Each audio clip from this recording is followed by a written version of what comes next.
You know, an interesting fact is most people that watch these videos don't like, share, and subscribe. You should dare to be different. Be the oddball. Be a trendsetter. Like, share, and subscribe. Now let's get to the content. So people know how I feel about Trump, but this is an article that's going to explain some of his ideas for funding the massive tax cuts that he wants to implement in America. So under federal rule, states have to do checks once per year to see if Medicaid recipients are poor enough to pretty much have their health insurance. During these checks, they can possibly be administratively purged, meaning like a error in the system where they don't receive their benefits while they're being under review. Republicans want to do these checks multiple times a year. Uh, let's see. One of the things under consideration is work requirements. This is something that's affecting 70 million people, you know what I'm saying, that are low income. And there are already strict requirements for, you know what I'm saying, the income gap. You know what I'm saying? Arkansas implemented similar programs and it purged 18 million residents of health insurance. But the GOP says that Medicaid reform is a focus on maximizing the dollars for the people who actually need it, as opposed to I guess saving people who are poor. You know what I'm saying? I mean, in so many words. So I mean, that's just one of the many ideas of Trump, man. We're gonna get into a lot more. So stay tuned. Now, not only will you have less government assistance to worry about, but you also have a increased burden in taxes. According to this chart right here, the poorest Americans receive the largest tax increases under Trump's tax proposals. And here, another chart of the richest having the most tax breaks while the poor see a slight increase in taxes. And I'm knowing by now you're wondering why. Let's get there. Now hold up a goddamn minute. Now you're talking about a true patriot there. Donald Trump is the greatest thing that ever happened to this fucking country. He's fighting radical left and communism. Hell, he's the best damn goddamn president for black people since Abraham. Man, shut your bitch ass. Donald Trump's return to the White House, a lot of things are going to change, especially the price of everyday items. While on the campaign trail, the president-elect made a number of promises regarding tariffs on foreign-made goods.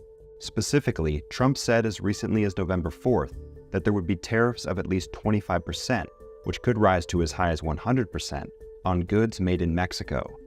Previously, he has said that goods made in China could be hit with a 60% tariff, while anything manufactured abroad could have a blanket 20% tariff.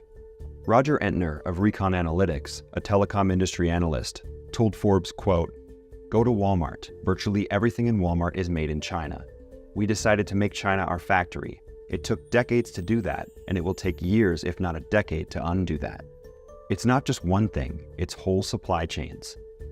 Presuming Trump makes good on those promises, that would mean that a slew of imported items, from iPhones to clothing to household appliances including microwaves and other housewares, among many other products, will cost more. Trump has argued that the practice will encourage all companies to bring manufacturing back to the United States and bring billions of dollars of revenue to reduce the federal deficit. Historically, tariffs have been used to prod consumers into buying domestically made goods of foreign alternatives. According to the Biden White House, tariffs as a percentage of federal receipts, or money that the government takes in, have decreased from 100% in the late 18th century to near zero a century ago. Since then, income taxes have largely supplanted that revenue. While there are some goods that have easy domestic substitutes, like wine for instance, there are many others that do not. All smartphones, along with most consumer electronics in America, are manufactured in and imported from Asia, primarily China. Policy experts resoundingly agree that the costs of tariffs are overwhelmingly borne by the consumer.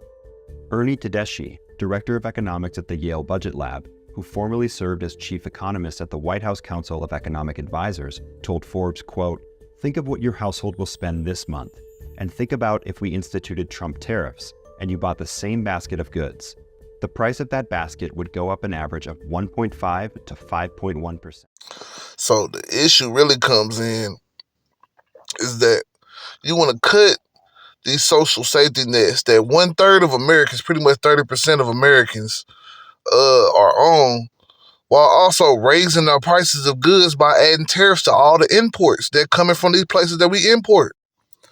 Now we have places like China banning exports of certain materials and metals that are used in the chips that we need to do a lot of the technological advances that we have in medicine and science. This is going to become ugly. This works also on both sides. Americans deciding to force TikTok to find a new buyer. It works both ways when you talk about trade wars, man.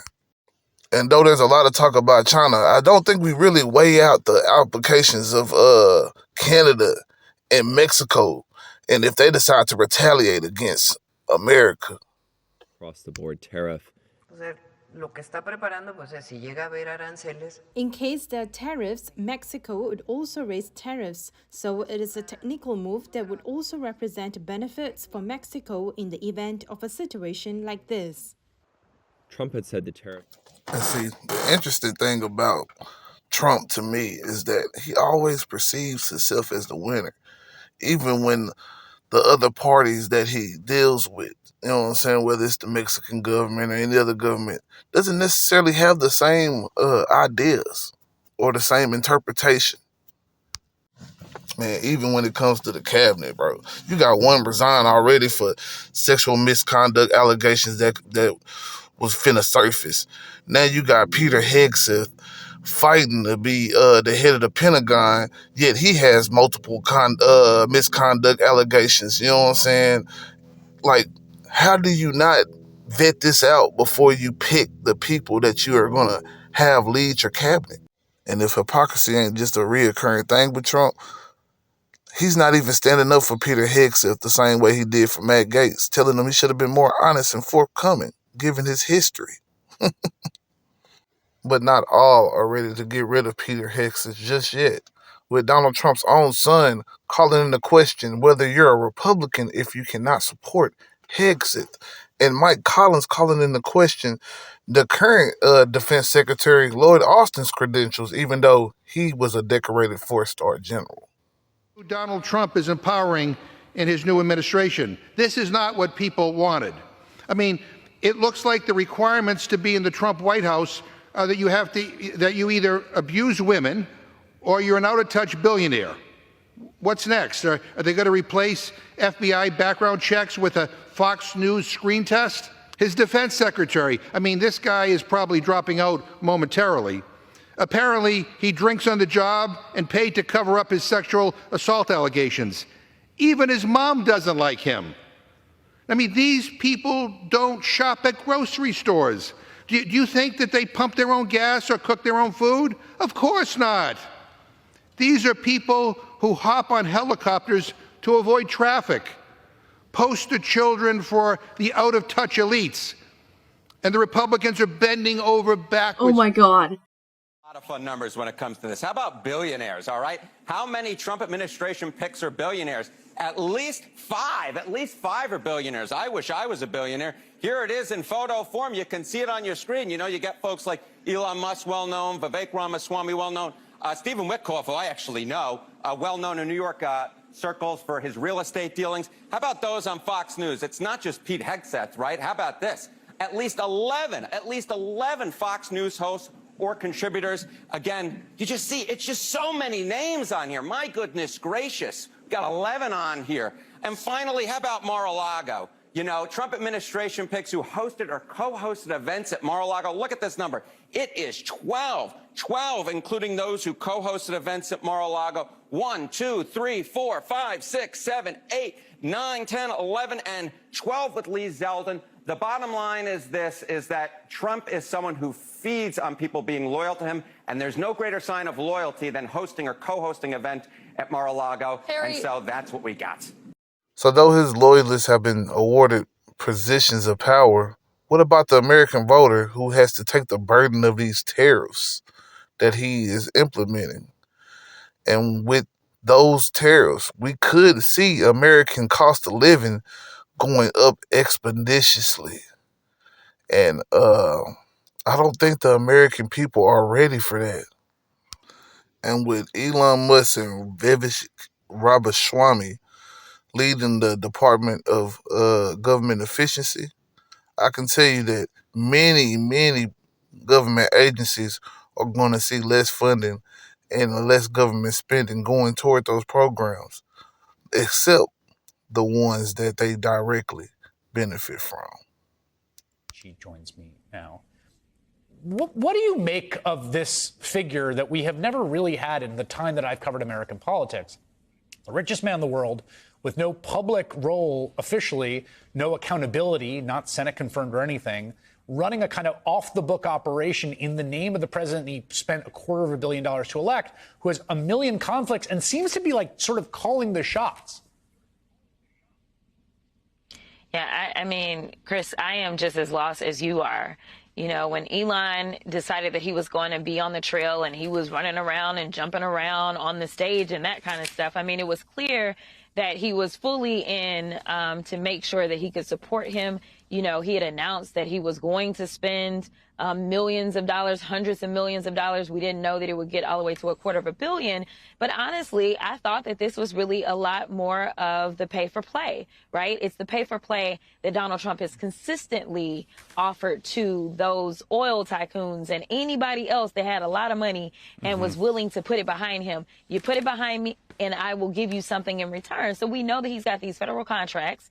And I just assumed that it was about that. I had no idea that he would then end up with this random position with a new randomly created organization, and now that he would be sitting and doing the diplomacy that really should be left to the president-elect of the United States. You are in a state where, and I've heard this from multiple folks that cover Texas politics, that Musk really has the Texas Capitol quite wired. This is the Houston Chronicle writing about this, that he's betting Trump will also make most of the 20 federal investigations into his companies disappear. He probably is looking to benefit from state contracts and the 17 agencies that have generated $3 billion in revenue last year, but also that he's kind of used the Texas State House as a bit of a laboratory for accruing political influence. Yeah, I mean, you talk about the Supreme Court decision as it relates to our federal elections. Let me tell you, in the state of Texas, we have no campaign finance limits at all, right? And so what we have is a governor who has been elected more times than anybody else, because we also don't have a term limit on our governor. So we are stuck with Abbott, because every time he gets in trouble, he calls up somebody that he's going to help out and he say, I need another $1 million. Listen, for those of you that went out and voted and thought that you were going to vote for somebody that was going to be for you, let me tell you, Trump is showing you exactly who he is for. He is for the people that put up the real dollars, not your $5 or your $2. He is for the people that put up the hundreds of millions of dollars. And I don't really know where that leaves the rest of us. I can tell you that in the state of Texas, it has not left us in a good place.